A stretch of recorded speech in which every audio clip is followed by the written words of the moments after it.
Hola, buenas tardes. Es un gusto que me acompañen. Soy María Scherer y como seguramente sabe, si no espero que lo sepa ya, mañana es 8 de marzo, es Día Internacional de la Mujer.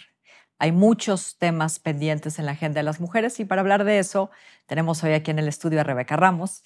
Rebeca es feminista, primero, activista, directora de Gire. Rebeca, un gusto tenerte aquí en Latinus. Muchísimas gracias por la invitación y un gusto platicar contigo y con tu audiencia, María. Gracias, Rebeca. A ver, va a ser 8 de marzo, ¿no? Conmemoramos la larga lucha de las mujeres y lo que falta, Rebeca, para que se reconozcan todos nuestros derechos. ¿Cuáles dirías tú que se ejercen de verdad a plenitud, digamos, como el derecho al voto? Creo que si lo pensamos en un cierto grupo de mujeres, por ejemplo, nosotras, ¿no? Mujeres urbanas, profesionistas que vivimos en una ciudad como la Ciudad de México, definitivamente diría el voto, pero no necesariamente, ¿no? Si nos vamos a otros espacios en donde las mujeres no tienen todavía la posibilidad, incluso de contar con su credencial para votar, y de ejercer plenamente ese derecho. Entonces creo que justo la lucha feminista lo que nos ha venido diciendo en todos estos años es que no nada más es el tema de la discriminación o la violencia en razón de género, sino también convergen otro tipo de situaciones que tienen que ver con la etnia, con discapacidades, con estatus migratorio, por ejemplo. Las mujeres migrantes pues no pueden votar, entonces creo que hemos avanzado, creo que hay sin lugar a dudas hay un avance muy importante, por ejemplo, en ciertos derechos civiles, en ciertos derechos sociales, pero la lucha todavía es larga y el camino para que podamos realmente ejercer en plenitud los derechos. Todas. Exactamente. ¿En qué estado, para hablar de tu especialidad, Rebeca, en qué estado están los derechos reproductivos y sexuales? Pues mira, yo creo que en este momento en México hemos avanzado muchísimo en términos del reconocimiento de que los derechos sexuales y reproductivos son derechos humanos. Sin embargo, a la hora de ejercer esos derechos otra vez, pues nos encontramos con serias deficiencias que van en algunos casos desde el reconocimiento legal hasta el poder acceder a servicios de salud de calidad que tomen en cuenta las necesidades de las mujeres. Entonces, yo diría que estamos a mitad del camino en México, pero también hay que decir que en los últimos, sobre todo 5 años, con la movilización social que se ha dado, mañana lo vamos a ver en las calles de Ciudad de México y de muchas otras ciudades del país y de la región. Las mujeres estamos saliendo, estamos exigiendo, entre ellos el derecho al aborto libre y gratuito, y creo que eso, sin lugar a dudas, después, si lo vemos 15 años atrás, es un avance enorme. No hemos llegado donde queremos estar, pero vamos avanzando. Y siempre hay el riesgo de retroceder, ¿no? Como Como en pasa en Estados Estados Unidos. Unidos. Ahora hablamos Totalmente. de eso. ¿En dónde estamos, dirías tú, en términos de derechos laborales y en términos de justicia y de equidad?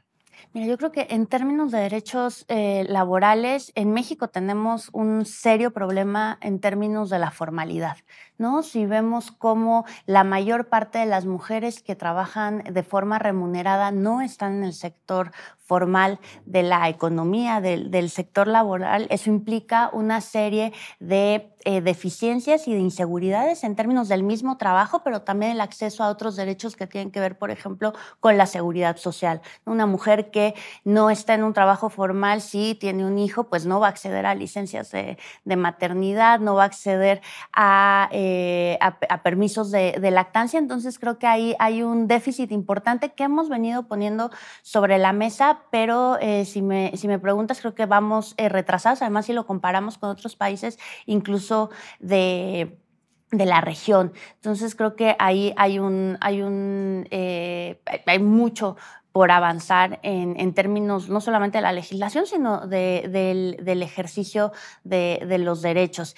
Y en términos de justicia, pues creo que se ha ido avanzando también en la parte del reconocimiento, todo este trabajo que se ha venido haciendo desde el Poder Judicial Federal, pero también los poderes judiciales locales en términos de contar con protocolos para juzgar con perspectiva de género, reformas en ciertas leyes y en ciertas decisiones que, por ejemplo, tienen que ver con el reconocimiento de la doble o la triple jornada cuando hay algún caso de una pensión alimenticia. Me parece que vamos bien en esa parte. Sin embargo, el acceso a la justicia en un país como México pues sigue costando dinero, sigues necesitando tener abogados, abogadas que no muchas veces los presta el Estado.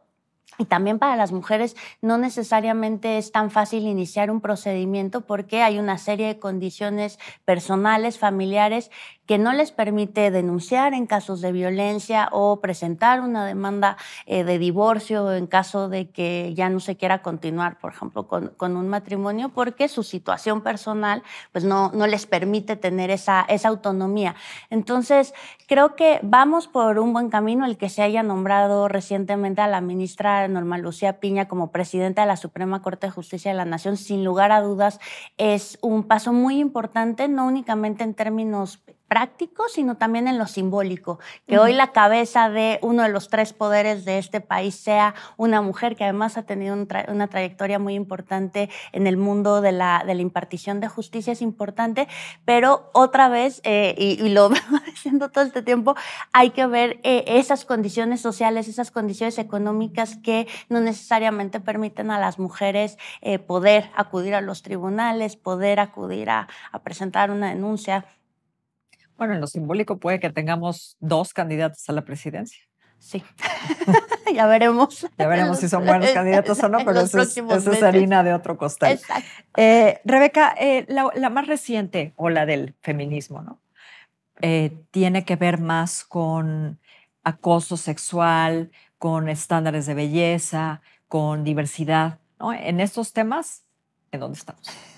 Pues mira, yo creo que en términos de acoso, algo que ha sido muy importante ha sido visibilizar, ¿no? Cómo durante décadas estos casos de acoso laboral, de acoso escolar, pues se tomaban como parte de las reglas del juego. Y hoy en día, gracias a todos estos movimientos que han levantado la voz, que han puesto sobre la mesa que se dan este tipo de situaciones, nos están permitiendo visibilizarlos y decir, esto no está bien, tenemos que aprender a relacionarnos de otra manera.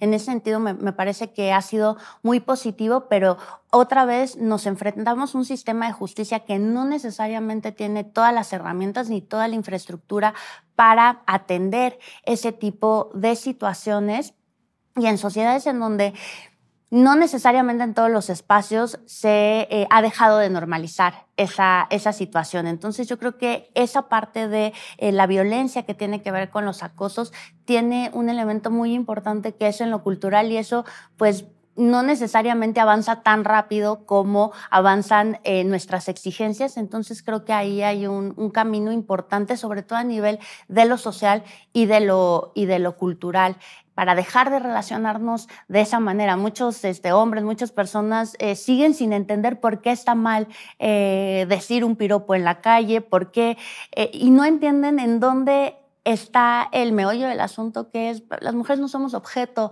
de piropos ni de nada, ¿no? Somos sujetas de derechos, y en ese sentido se nos tiene que reconocer, y por eso tenemos que cambiar las maneras de relacionarnos. Regalan flores ¿no? Para conmemorar el 8 de marzo.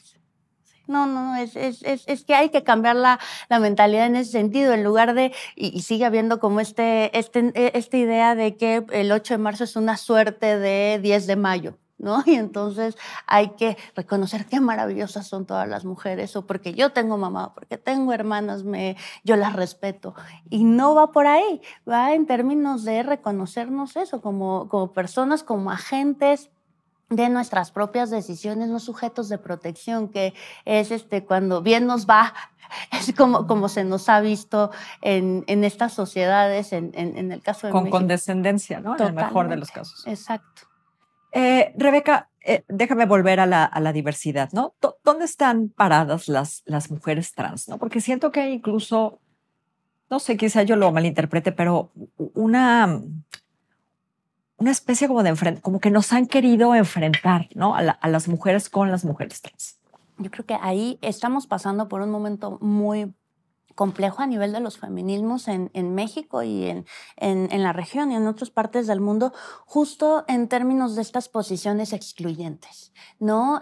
Hay posiciones desde los feminismos en donde se entiende que la mujer tiene que ver con el nacimiento o una anatomía específica en donde una persona solamente puede ser reconocida como mujer si tiene una vulva o si menstrua, y eso realmente excluye, nos debilita y dejamos de ver una situación en donde las mujeres trans, las personas trans han vivido situaciones muy importantes de violencia. Si vemos las estadísticas, la esperanza de vida de una mujer trans no supera los 40 años, ¿no? Están precarizadas en el mundo laboral, y en este momento el movimiento de las mujeres trans, el movimiento de las identidades ha tomado fuerza de una manera muy legítima y exigiendo sus derechos. Y a mí me parece que desde los feminismos tenemos que apoyar esas luchas, porque ellas también están cuestionando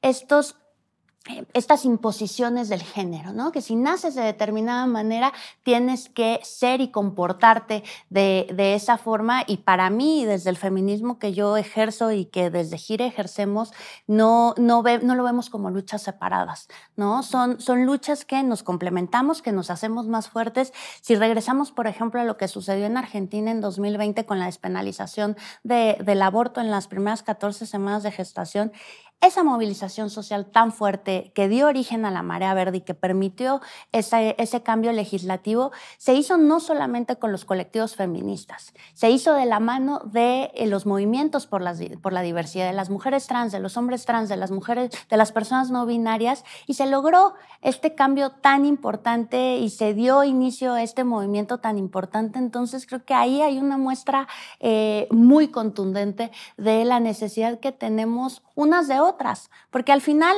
lo que estamos luchando es en contra de estas imposiciones por parte del Estado, por parte de la Iglesia, por parte de la sociedad, y que podamos vivir nuestra vida como nosotras mismas estamos decidiendo. Entonces sí creo que desde los feminismos estas posiciones trans excluyentes son difíciles, y definitivamente desde Gire y yo a título personal estoy en contra de esas posturas.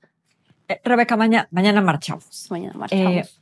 ¿Tú crees que la rabia colectiva ya está siendo aceptada como lo que es, ¿no? Como un altavoz de las mujeres violentadas? A mí me parece que lo que hemos visto en los últimos años, los 8 de marzo, es de un valor increíble. El tomar las calles y decir sin pedir disculpas, que es algo que además como mujeres se nos forma o se nos ha formado históricamente, y tomar las calles y decir: nosotras tenemos estos derechos, no vamos a permitir ni vamos a aceptar menos que el ejercicio de estos derechos. Es fundamental en términos de ir cambiando también a nivel cultural y a nivel social estas prácticas. Creo que todavía hay reacciones muy en contra de esta toma de las calles. Por supuesto que hay mucha ira y hay mucho dolor de por medio, porque las situaciones que hemos vivido las mujeres son dolorosas y provocan esta ira. Entonces, creo que no en todos los espacios todavía se entiende por qué hay tanta rabia en estas exigencias, en estas manifestaciones, pero yo creo que sí hay un número de personas que a lo mejor hace 5 años no estaba tan involucrada con las exigencias de los feminismos, de los derechos de las mujeres, y hoy, gracias a estas manifestaciones públicas, son más conscientes. Creo que también en ciertos sentidos, algunos de las formas, ¿no?, de manifestarse les asustan a las personas, a otras personas que no están tan involucradas en el movimiento, pero creo que es cuestión de dialogar, de tener espacios como estos y poder presentar cuáles son las exigencias y el porqué de esas exigencias. Rebeca, por último, te preguntaría, todo esto tiene que aterrizar, ¿no? En lo concreto, en términos de leyes, ¿no? De políticas públicas, de leyes en específico. y hay retrocesos. Hablábamos del caso del aborto en Estados Unidos. ¿Cómo estamos ahí? ¿No? ¿Qué hacemos para no retroceder? ¿O hemos retrocedido en los hechos? Yo creo que en México vamos en una tendencia hacia el avance, pero definitivamente esto que dices es crucial. Ningún movimiento social, ningún reconocimiento de los derechos se puede dar por Por hecho. sentado. Exacto, no se puede dar por sentado. Y en ese sentido yo creo que, y parte del trabajo que hemos hecho desde GIRE en materia de derechos reproductivos es, por supuesto, avanzar en lo formal del Estado que tiene que ver con cambio de leyes, con resoluciones, como sentencias de la Suprema Corte, pero eso no se puede hacer ni se puede dar sin que haya un cambio en lo social y también en las voluntades políticas, porque al final del día, para que una reforma, para que una ley cambie, es necesario que pase por un Congreso y que ahí se muevan voluntades a nivel político, pero también es necesario que haya una exigencia en las calles, una exigencia social para que esos cambios se den. Entonces, a mí me parece que sin poder garantizar que no vamos a tener retrocesos, el que sigamos trabajando a nivel cultural y a nivel social con las tomadoras y tomadores de decisión, las presentes y las futuras, y al lado de ubicar muy bien cuáles son esos cambios a nivel formal en el sistema, en el Estado que se requieren para avanzar en los derechos, nos permite de alguna manera blindar un poco estos avances. En el caso de los Estados Unidos y lo que sucedió con la sentencia del aborto, pues lo que vimos es que durante los últimos años las posiciones ultraconservadoras con brazos políticos llegaron y pudieron poner en esa Suprema Corte a ministros, a jueces constitucionales de extrema derecha, ¿no? Y entonces, después de 50 años con la resolución de Roe versus Wade, llegamos y emiten una sentencia como la de Dobbs versus Jackson. Entonces, creo que ahí también es muy importante pues utilizarlo como una experiencia y ver de qué manera pues se van trabajando sobre los diferentes frentes, ¿no? No es solamente Claro. uno. Rebeca, muchísimas gracias. Qué bueno que estuviste aquí en Latinus y nos vemos mañana. Mañana nos vemos para marchar. Gracias, Un Rebeca. gusto. Un gusto tenerlos aquí. Que le vaya muy bien. Soy María Scherer. Nos vemos el siguiente martes, sin falta. Muchas gracias.